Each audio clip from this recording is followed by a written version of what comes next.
So, as promised, January is all about back pain. So, I wanted to start off by talking about what to do when you throw your back out. Because odds are, if it hasn't happened to you yet, it probably will at some point in your life. About 85 to 90% of people in America have back pain at least once in their life.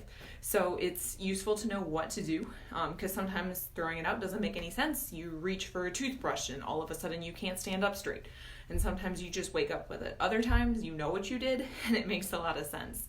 So here's kind of two simple stretches or light exercises that you can do on your own at home to try to help calm things down, because you do want to move, because movement is going to help kind of flush some of those chemicals that are present from the inflammation that are causing you pain. It's going to help flush some of that out. So you want to find ways to move that are pain-free. So I'm going to show you two exercises that I usually try to start people with because they usually go fairly well.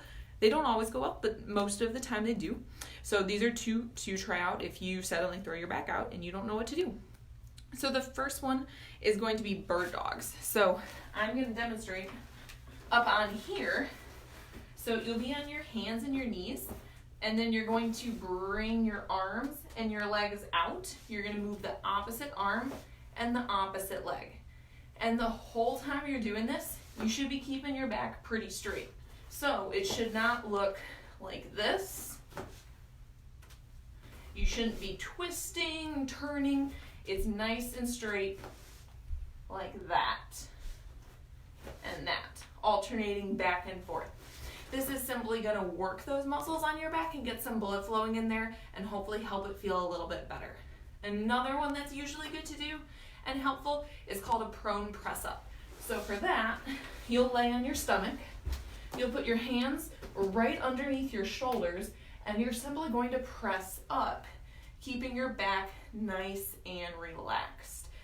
So you're going to go up, all the way down, let your back relax completely down here, and then push up again, getting that nice arch in your back. Now, if this is feeling really good and you do about 10 of them and you're like, oh, this is helping, this feels good. If you want a little bit more of a stretch, take a deep breath in before you go up. And then when you're at the top in this position, exhale and let it out. And that's going to sink your lower back a little bit closer to the table and get a little bit more of a stretch with it. So those two, bird dogs, prone press ups, great exercises to do when all of a sudden you stand up or you can't stand up and your back really hurts. It's a good start to, it's kind of a starting point. One other thing that I've clinically seen to be really helpful is dry needling. So if you're not adverse to needles, I've seen really, really good results with that and spinal manipulation. So those are two ways to kind of help decrease guarding of muscles, flush some of those chemicals out that are causing pain, and get you feeling a lot better. I've seen people walk in the door, can't stand up straight, do a little bit of dry needling, do a little bit of prone press-ups, and they walk out and they're like, wow, I can stand up straight. This feels good. So if you find yourself in that situation, try those two exercises, give them a whirl. If it's not helping, feel free to message me. I'd love to help you out and answer any questions you have. And have a wonderful night, guys.